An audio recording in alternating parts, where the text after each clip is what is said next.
Nahihirapan na rin ako ayaw nang kumain. Bakit? Ewan ko. Isang beses yan, tumayo siya, nabarog. Nabarog? Oo, nabarog yan eh. 1, 2, 3, 4, 5, 6, 7, 8, 9, 10, 50. Tay? Tay? Tay? Kumusta po?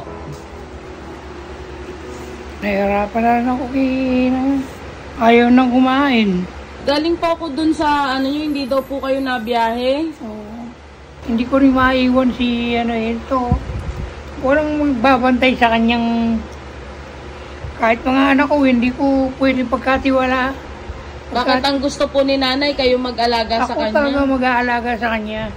Ang problema ko pa ngayon, dialysis. Tinanggal niya. Bakit? Ewan ko. Ay, bakit niyo po tinanggal? Bakit daw po hindi na kayo nakain, sabi ni tatay? Iyak ka kasi naman yung iyak.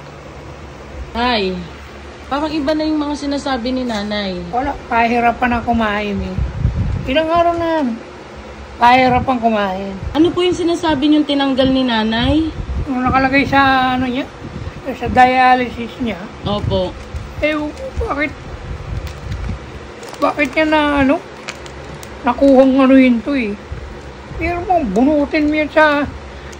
Hindi dumugo, tay. Hindi dumugo. Ay, hindi naman. Bakit naman tinanggal ni nanay?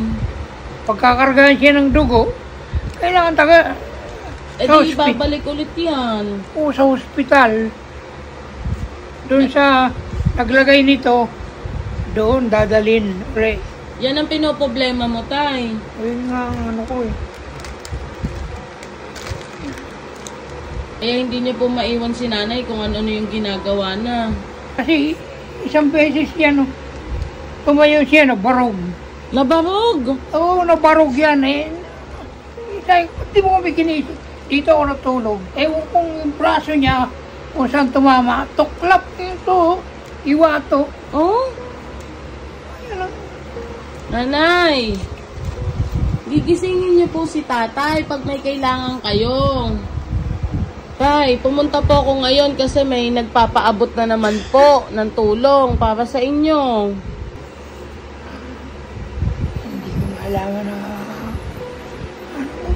1, 2, 3, 4, 5, 6, 7, 8, 9, 10, 50. Tay, 10,050. Kailangan po namin to para sa asawa ko. Maraming salamat sa nagmalasakit. Maraming salamat sa inyo. Kailangan ho ang asawa ko ang bili niya ng paggamot. Yung 2,000 po from Renlin, 2,000 from Lizzie Takata, 1,500 from Mami Sol, 1,000 Ken Dennis Fernandez, 250 Gela M, 500 from Maris Francia, 1,500 from Joselita Tambe, 1,000 Miss S, at 300 pesos po tayo from CGH. Maraming salamat sa mga nagmalasakit. Kailangan po talaga namin to. Maraming salamat sa inyo.